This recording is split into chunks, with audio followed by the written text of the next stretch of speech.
فاكرين زمان كده كرتون توم وجيري والكلام دوت لما الفار راح جاب ابن عمه البلطجي اللي كان لابس ابيض اصفر في اسود دوت ودخل ضرب القطط. فشفنا القطط بقى اللي بيطير من شباك واللي طاير من باب واللي تحس كده ان الناس كانت مرتاحه من سيد عبد الحفيظ السنتين اللي فاتوا دولت. واول ما جه حال اتحاد الكوره اللي داخل من هنا واللي بيخبط هنا والبتاع فضح الدنيا كلها. فسريعا كده حلقه جد قوي، يلا بينا نشوف.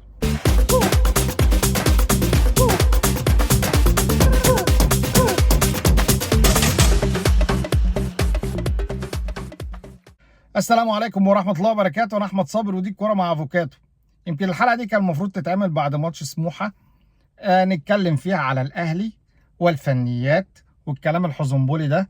بس هو بصراحه بلح، مفيش اي حاجه.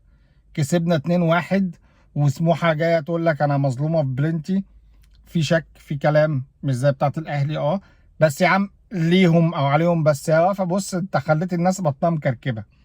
خليت الاهلي مثلا لو كان المفترض يبقى عليه ضربه جزاء الماتش دوت يتجامل مثلا، يعني انا بفترض. بس بص اللي احنا لابسين فيه. بس بصراحه اللي حصل مع سيد عبد الحفيظ دوت يخلينا بقى كده ايه، نقعد بقى نركز ونفتح الدفاتر القديمه ونشوف الاتحاد دوت برئاسه كابتن هاني ابو ريده، مهندس هاني ابو ريده عمل ايه. والموضوع ممتد بقاله كتير قوي. فاكرين كده لما انا اتكلمت قبل كده على روراوا وعلى الاقجع والكلام ده، اخواتنا المغاربه واخواتنا الجزائريين دخلوا شطوا فيا. هم مش فاهمين على فكره ان انا بشكر في الناس دي. والله العظيم انا بشكر في الناس دي يا جدعان. الناس دي جابت حق الفرق بتاعتها، حتى وجابت حق بلادها، حتى لو الحق دوت مش من حقهم. بس دي ناس كده محسوبه ان هي بتشتغل لمصلحه بلادها. لكن احنا بالصلاه على النبي تعالى كده نتفرج من اول كاس العالم اللي اخر كاس عالم مصر وصلته، ومشكله عمرو ورده، ولما اللعيبه تتدخل ولا وخليه وما ينفعش. اللعبه مشي الكلام على الاتحاد ده، غير الميغا اللي كانت دايره، فضايح التيكتس والكلام ده كله اللي كانت دايره في اثناء المعسكر. طيب نيجي بقى نقفز قفزه بعيده شويه ونروح بقى ايه للجواب اللي استخبى. الجواب اللي استخبى ليه؟ عشان خاطر مين؟ والمصلحة ايه؟ يعني انت مزعلك ليه ان الاهلي ياخد فرصته؟ مش فاهم. نيجي بقى للمشكلة دلوقتي اللي هي بتاعت المعلم اوسكار اللي قال كلمة فضحت الدنيا. سيبك من تعليقات الفار دلوقتي، سيبك من المشكلة بتاعت الفار.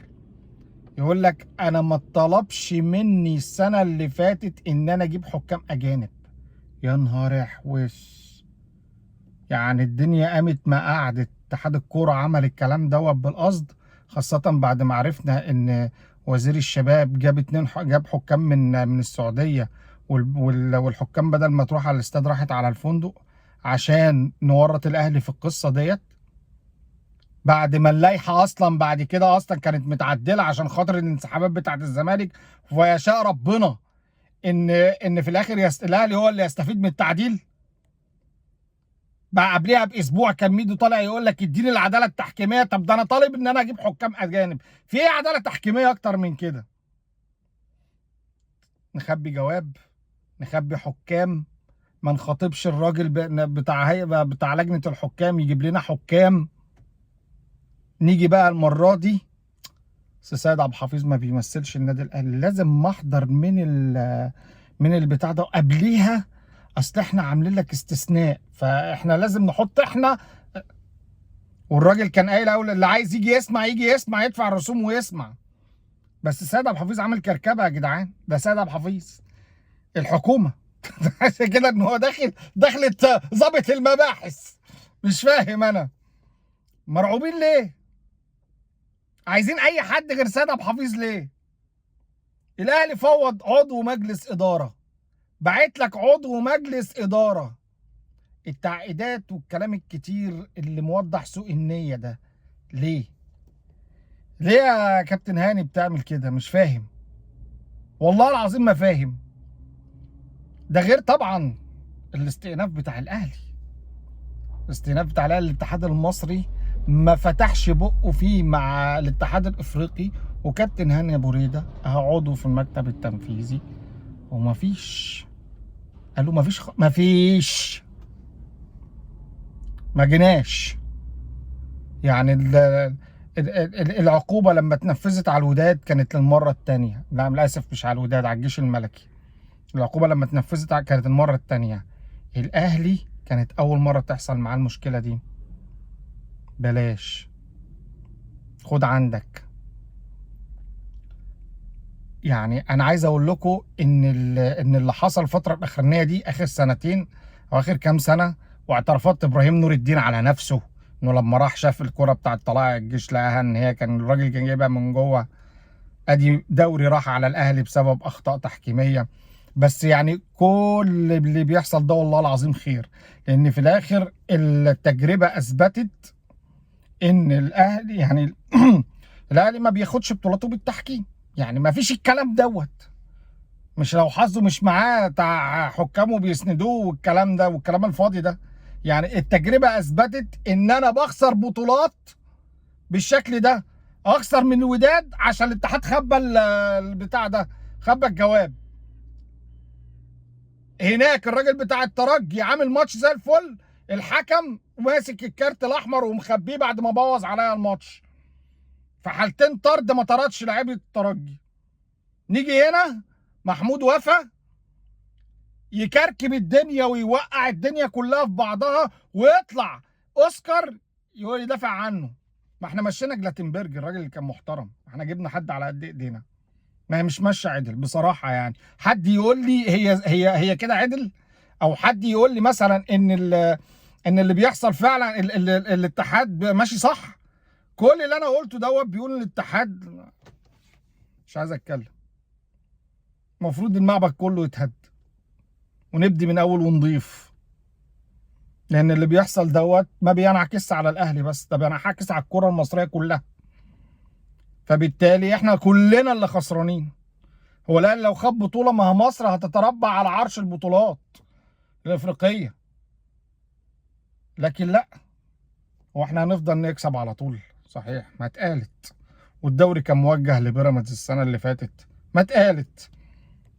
ويا ريته حد مثلا يعني ليه علاقه بالاهلي عادي. لا لا، الدنيا بتلف وبتوصل اهي. اهو، وادي اللي بيحصل مع وفد النادي الاهلي وسيد عبد الحفيظ وعمالين بقى. عارف اللي هو ايه؟ الموضوع وصل لمرحله البجاحه، اللي هو ايه؟ احنا مش عارفين حتى نعمل نوع من التوريه. ده هو ده اللي موجود، واذا كان عاجبكم ورونا هتعملوا ايه. هو بيني وبينكم يعني الناس اللي بتطلع تهاجم اداره الاهلي، طب ولا اداره الاهلي هتعمل في موقف زي ده ايه؟ يعني الاتحاد واقف في وشها وبالفجاجه دي يتعملوا ايه؟ الحاجه الوحيده اللي احنا مثلا بنلوم عليهم اوضه اللبس، المدرب، الكلام دوت يعني ما بننكروش بقى. ده بقى الحاجه اللي انا كنت عايز اتكلم فيها في الاول. يعني ما بننكرش الكلام دوت، بدليل اخر ماتش المدرب ما فيش حاجه متقاله. اللعيبه كلها نازله تجتهد. احنا من الاخر هو الراجل بيحط تشكيل وعلى الله. هو كل اللي عمله شال ديانج ونزل واحد خط وسط، نزل حسين الشحات. هو وزيزو بيبدلوا مع بعض. هو دي الاختراع اللي هو عمله. غير كده اجتهادات من اللعيبه. فما فيش حاجه متقاله، ما فيش خطه. بس كل اللي حصل بس الزياده ان انا ابتديت اغير بدري بقى، يعني عشان الحق بقى الم دنيتي. خلاص مفيش حاجه تاني.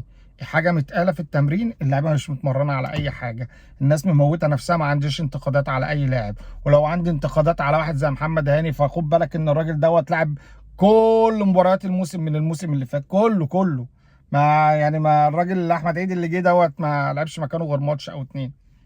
فانا ما لومش على حد في حاجه. مش عارف بجد والله العظيم. يعني الدايره بتاعت الظلم دي هنخرج منها امتى؟ حد يرد عليا بقى في الكومنتات، او اوجه الرساله دي لكابتن هنا ابو ريده. بس كده. لو عجبكم الكلام دوت ما تنساش اللايك، الشير، الكومنت، سبسكرايب. ولو بتتفرج عليا من على الفيسبوك او التيك توك يا ريت تروح تشترك في القناه. سلام.